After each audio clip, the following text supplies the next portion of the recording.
শ্রীমদ্ ভগবদ গীতায় মোট 18টি অধ্যায় রয়েছে এবং এই 18টি অধ্যায়ে মোট 700টি শ্লোক রয়েছে। আজ এই ভিডিওতে জীবনের প্রতি পদক্ষেপের প্রয়োজনীয় শ্লোক সাধারণ বাংলা ভাষায় তুলে ধরার চেষ্টা করব, যা থেকে আপনি শ্রীমদ্ ভগবদ গীতার প্রকৃত অর্থ খুব সহজভাবে বুঝতে পারবেন। এই ভিডিওটা খুবই গুরুত্বপূর্ণ হতে চলেছে, তাই মন দিয়ে শেষ পর্যন্ত দেখুন আর অবশ্যই হেডফোন ব্যবহার করবেন। তাহলে চলুন শুরু করা যাক। ভগবান শ্রীকৃষ্ণ বলছেন, যে ব্যক্তির মধ্যে জ্ঞানের অভাব এবং ঈশ্বরে বিশ্বাস নেই, সেই ব্যক্তি কখনো জীবনে সুখ ও সাফল্য লাভ করতে পারে না। সঠিক কর্ম সেটা নয় যার ফলাফল সর্বদা সঠিক হয়, তবে সঠিক কর্ম হলো সেটা যার উদ্দেশ্য কখনো ভুল নয়। তোমার কেবল তোমার কর্ম করার উপরে অধিকার আছে, কিন্তু কর্মের ফলে তুমি অধিকারী নও। না তুমি নিজেকে তোমার কর্মের ফলের কারণ মনে করো, আর না কখনো কর্ম না করার প্রতি আসক্তি হও। মানুষ নয়, তার কাজ ভালো বা মন্দ হয়, আর মানুষের কর্ম অনুযায়ী সে তার ফল পায়। যখন ভবিষ্যৎ অন্ধকার দেখাতে শুরু করে, তখন তোমায় বর্তমানের দিকে মনোনিবেশ করতে হবে। চেষ্টা করো, সমাধান বের করো, আজ না হলে কাল বের হবে। অর্জুনের তীরের মতো মরুভূমির থেকেও জল বেরিয়ে আসবে। যখন আমাদের মন দুর্বল হয়, তখন পরিস্থিতি একটি সমস্যা হয়ে দাঁড়ায়, আর যখন মন স্থিতিশীল থাকে, তখন পরিস্থিতি একটি পরীক্ষা হয়ে দাঁড়ায়। আর যখন আমাদের মন মজবুত হয়, তখন পরিস্থিতি সুযোগ তৈরি করে। জীবনের সবচেয়ে বড় ভুল সেটাই, যেটা থেকে আমরা কিছু শিখি না। জীবনে কখনো কারোর সঙ্গে তুলনা করবে না। তুমি যেমনই হও, তুমি সর্বশ্রেষ্ঠ। একজন মানুষ তার বিশ্বাস দ্বারা তৈরি হয়। সে যেমন বিশ্বাস করে তেমনি সে হয়ে ওঠে। যে মনকে জয় করেছে, তার জন্য মনই সবচেয়ে ভালো বন্ধু। কিন্তু যে এটা করতে পারে না, তার জন্য মন সবচেয়ে বড় শত্রু হয়ে ওঠে। নেতিবাচক চিন্তা আসবে, এটা নিশ্চিত, তবে এটা তোমার উপরে নির্ভর করে তুমি তাদের উপরে কতটা গুরুত্ব দাও। সর্বদা মনে রাখবে, ভালো দিনগুলো পেতে তোমাকে খারাপ দিনের সাথে লড়াই করতেই হবে। জীবনে কোনো কিছুই চিরস্থায়ী নয়, তাই নিজেকে খুব বেশি চাপ দেবে না, কারণ পরিস্থিতি যতই খারাপ হোক না কেন, তা অবশ্যই পরিবর্তন হবে। সংসারে যে কষ্ট দেয়, তার ব্যক্তিত্ব যতই বড় হোক না কেন, তা কখনোই ভগবানের কৃপা দৃষ্টির চেয়ে বড় হতে পারে না। অনুপ্রেরণার সবচেয়ে বড় উৎস হলো তোমার নিজের চিন্তা। তাই বড় চিন্তা করো এবং সর্বদা নিজেকে জেতার জন্য অনুপ্রাণিত করো। যে মনকে জয় করেছে, সে ইতিমধ্যেই পরমাত্মাকে লাভ করেছে, কারণ সে শান্তি লাভ করেছে। এমন ব্যক্তির কাছে সুখ দুঃখ, শীত গরম এবং সম্মান অসম্মান সব সমান। অসুবিধাগুলি কেবলমাত্র সেরা মানুষের কাছেই আসে, কারণ তারাই তাদের সাধ্যতম উপায়ে কার্যকর করার ক্ষমতা রাখে। কেউ যাই বলুক না কেন, নিজেকে শান্ত রাখো, কারণ সূর্য যতই উজ্জ্বল হোক না কেন, সমুদ্র শুকিয়ে যায় না। যেখানে তোমার কোনো মূল্য নেই, সেখানে থাকা অন্যায়, সেটা কারোর ঘর হোক বা কারোর মন। যারা মনকে নিয়ন্ত্রণ করতে পারে না, তাদের জন্য মন শত্রুর মতো কাজ করে। যখন কারোর জীবনে সবকিছু শেষ হয়ে যায়, তখন এই সৃষ্টি কোনো না কোনো ভাবে তাকে কারো কাছে পাঠায় তার আঙ্গুল ধরতে। তারই নাম হলো শ্রীকৃষ্ণ। মানুষকে তার কর্মের সম্ভাব্য ফলাফলের দ্বারা প্রাপ্ত জয় পরাজয়, লাভ ক্ষতি, সুখ দুঃখ ইত্যাদির সম্ভাব্য পরিণতি ভেবে চিন্তাগ্রস্ত হওয়া উচিত নয়। জলে ভাসমান নৌকাকে যেমন ঝড়ের আঘাতে তার লক্ষ্য থেকে দূরে নিয়ে যায়, ঠিক তেমনি আনন্দ মানুষকে ভুল পথে নিয়ে যায়। আত্মা তার পুরনো শরীর ঠিক সেইভাবেই ত্যাগ করে, যেভাবে মানুষ তার পুরনো বস্ত্র খুলে নতুন বস্ত্র পরে। আমার, তোমার, ছোট বড়, আপন পর মুছে ফেলো মন থেকে, তারপর সবকিছু তোমার হবে আর তুমি সবার হবে। যখন বিনাশ প্রারম্ভ হয় তখন তা শুরু হয় বাণীর উপর নিয়ন্ত্রণ হারানো থেকে। জীবনের শেষ বলে কিছু হয় না, আমাদের জন্য সব সময় একটি নতুন শুরু অপেক্ষা করে। উত্থান হঠাৎ কারোর হয় না, সূর্য ধীরে ধীরে উদিত হয় এবং উপরে ওঠে। যার ধর্ম ও তপস্যা আছে সেই পৃথিবীকে আলোকিত করে। যা ভালো তা গ্রহণ করুন এবং যা খারাপ তা বর্জন করুন।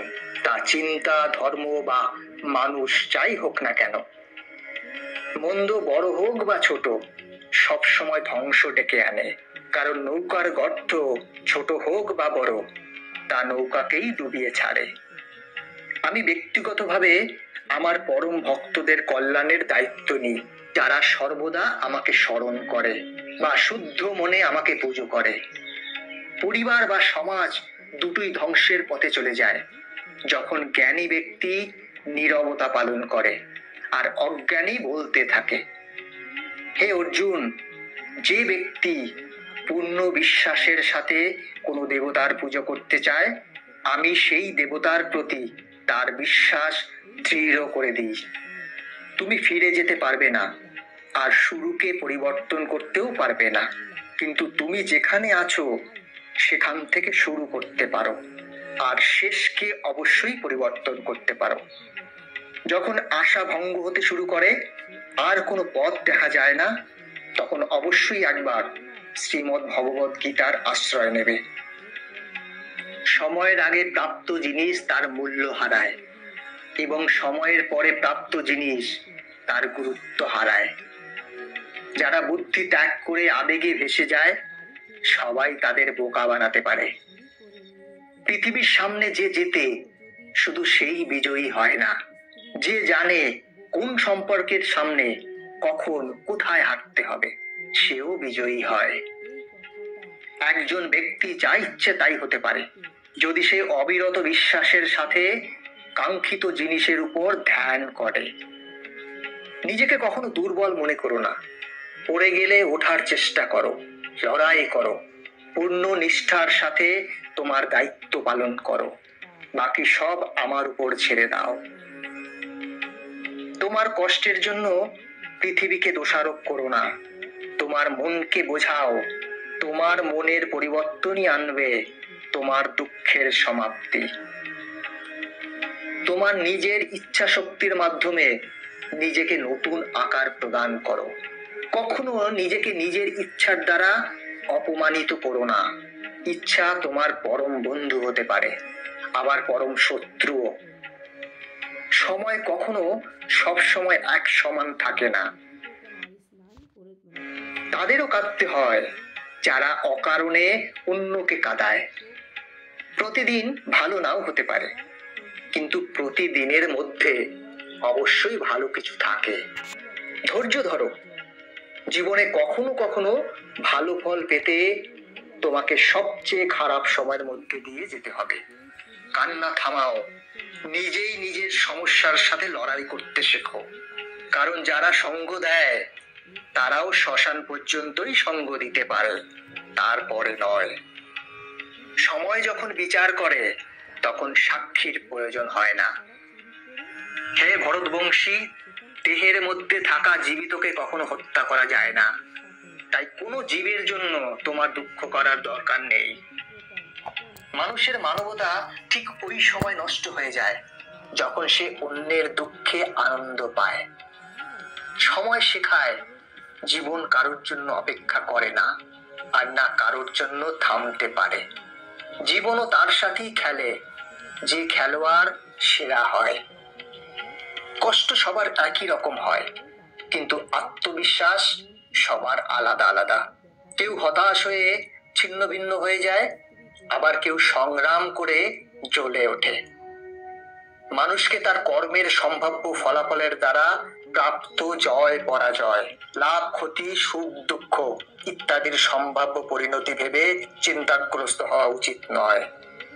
তুমি যদি তোমার ভুল থেকে কিছু শেখো, তবে ভুলগুলি হবে তোমার সিঁড়ি।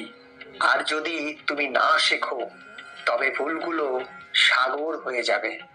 সিদ্ধান্ত তোমার, উপরে উঠবে নাকি ডুববে। মানুষের উচিত ফলাফলের চিন্তা না করে লোভ লালসা ছাড়া ন্যায় পরায়ণ হয়ে তার কর্তব্য পালন করা। যেমন ভাবে আলোর জ্যোতি অন্ধকারে চকচক করে, ঠিক তেমনি সত্য চকচক করে। তাই মানুষকে সর্বদা সত্যের পথেই চলা উচিত। মানুষ যেমন করে পুরনো বস্ত্র পরিত্যাগ করে নতুন বস্ত্র পরিধান করে, ঠিক তেমনি আত্মাও পুরনো অসার শরীর ত্যাগ করে নতুন এক ভৌতিক শরীর ধারণ করে। সমস্যাগুলো ততটা শক্তিশালী নয় যতটা আমরা মনে করি। কখনো শুনেছ অন্ধকার সকাল হতে দেয়নি? ভুল খোঁজা ভুল নয়, শুধু শুরুটা নিজের থেকে হওয়া উচিত। এটা জরুরি নয় যে প্রতিবার তোমার কথাকে সঠিক বলে ধরা হবে, তাই মাঝে মাঝে চুপ থাকাই বেশি ভালো হয়। যে যত শান্ত হয় সে ততই গভীরভাবে তার বুদ্ধির প্রয়োগ করতে পারে। সমালোচনাকে ভয় পেয়ে কখনোই নিজের লক্ষ্য ত্যাগ করবে না, কারণ যারা সমালোচনা করে তাদের মতামত লক্ষ্য অর্জনের সাথে সাথেই পরিবর্তন হয়ে যায়। তোমার জয় এবং পরাজয় তোমার চিন্তার উপরে নির্ভর করে। তাই তুমি যদি মেনে নাও, তবে পরাজয় হবে, আর যদি তুমি দৃঢ় প্রতিজ্ঞ হও, তবে তুমি বিজয় হবেই। সবচেয়ে বিচক্ষণ ও স্থির মনের মানুষ সেই যে সফলতায় গর্বিত হয় না এবং ব্যর্থ হলে দুঃখে ভেঙে পড়ে না। যদি তোমার প্রশংসা করা হয়, তবে আরো সতর্ক হওয়া দরকার। কে কি করছে, কিভাবে করছে, কেন করছে, এসব থেকে যত দূরে থাকবে ততই সুখী থাকবে। একজন বিবেকবান মানুষ যখন সম্পর্ক টিকিয়ে রাখা বন্ধ করে দেয়, তখন জানবে তার আত্মসম্মানে নিশ্চয়ই কোথাও আঘাত লেগেছে। মোহ বা টান তার উপর অনুভব করো যার উপর তোমার অধিকার আছে। যার উপর তোমার অধিকার নেই, তার উপর মোহ বা টান অনুভব করা উচিত নয়। যারা অন্যের কষ্ট বোঝে, যাদের ক্ষমতা আছে এবং হৃদয় থেকে যারা শুদ্ধ, তাদের আর জন্ম নিতে হয় না। তোমার কর্মই তোমার আসল পরিচয়, নইলে এক নামের তো হাজারো মানুষ হয়। যা হবার থাকে তা হয়েই থাকে, আর যা হবার নয় তা কখনোই হয় না। এই দৃঢ়তা যাদের মনে থাকে তারা কখনো চিন্তা করে না। কর্ম এমন একটি ফসল যা একজন ব্যক্তিকে যে কোনো পরিস্থিতিতে কাটতেই হয়। তাই সর্বদা ভালো বীজ বপন করুন, যাতে ফসল ভালো হয়। সদা সন্দেহকারী ব্যক্তির জন্য প্রসন্নতা পাওয়া না এই জীবনে সম্ভব, আর না অন্য জীবনে। বস্তুর সম্পর্কে চিন্তা করে মানুষ তাদের প্রতি আসক্ত হয়ে পড়ে। সেই কারণে তাদের মধ্যে কামনা বাসনা তৈরি হয়, এবং কামনা বাসনা বিকৃত হলে ক্রোধ উৎপন্ন হয়। ভালোবাসা সর্বদা ক্ষমা চাইতে পছন্দ করে, এবং অহং সর্বদা ক্ষমা চাওয়াতে পছন্দ করে। মৌনতা থাকাটাই তার প্রতি শ্রেষ্ঠ উত্তর, যে আপনার কথায় মূল্য দেয় না। হে পার্থ, যাদের ভঙ্গিতে বিশ্বাস নেই তারা আমাকে লাভ করতে পারে না। তাই তারা জন্ম মৃত্যুর পথে এই ভৌতিক জগতে বারংবার আসতে থাকে। ভগবান শ্রীকৃষ্ণ গীতায় আরো বলেছেন, হে অর্জুন, যারা আমার পরম ভক্ত, যারা সর্বদা আমাকে স্মরণ করে এবং একক চিত্তে আমার উপাসনা করে, আমি স্বয়ং তাদের প্রত্যেকের কল্যাণের উত্তরদায়িত্ব গ্রহণ করি। যতটা সম্ভব চুপ থাকাই ভালো, কারণ কথাই মানুষকে সবচেয়ে বেশি অপরাধ করতে বাধ্য করে। নিজের উপর বিশ্বাস থাকাটা খুব জরুরি, কারণ আমরা আমাদের পথে নিজেরাই চলি। তোমার বিশ্বাস একটি পাহাড়কেও নড়াতে পারে, কিন্তু তোমার মনের সন্দেহ আরেকটি পাহাড়কে তুলে দাঁড় করাতে পারে না। মন অশান্ত হলে মনকে নিয়ন্ত্রণ করা কঠিন হয়ে যায়, তবে অনুশীলনের মাধ্যমে মনকে নিয়ন্ত্রণে আনা সম্ভব। অহংকার আর সংস্কারের মধ্যে পার্থক্য আছে। অহংকার অন্যের মাথা নত করে খুশি হয়, আর সংস্কার স্বয়ং মাথা নত করে খুশি হয়। সেবা সবার করো, কিন্তু আশা কারুর কাছে রেখো না। কিন্তু সেবার প্রকৃত মূল্য একমাত্র ভগবান দিতে পারে। যখন সত্য এবং অসত্যের বাহিনী দীর্ঘ হবে, কারণ অসত্যের পিছনে থাকবে মূর্খদের বিশাল বাহিনী। শব্দগুলো কেবলমাত্র এই পরিমাণে বলা উচিত, তোমার যদি সেগুলো ফিরিয়ে নিতে হয় তবে তুমি অসুবিধায় যেন না পড়ো। একা থাকা তোমায় এটা শেখায় যে আসলে তোমার নিজেকে ছাড়া আর কিছুই নেই। যখন পরিবারের সদস্যদের অপ্রীতিকর মনে হয় এবং অপরিচিতদের নিজের মনে হয়, তখন বুঝে নেবে ধ্বংসের সময় শুরু হয়ে গেছে। রেগে গেলে চিৎকার করতে শক্তি লাগে না, রেগে গেলে চুপ থাকতে অনেক শক্তি লাগে। যা তোমার তা তোমার হয়েই থাকবে। সারা বিশ্ব সংসার এক হয়ে গেলেও তা ছিনিয়ে নিতে পারবে না। একটি উপহার প্রকৃত এবং পবিত্র তখনই হয় যখন তা হৃদয় থেকে সঠিক সময়ে ও স্থানে সঠিক ব্যক্তিকে দেওয়া হয়।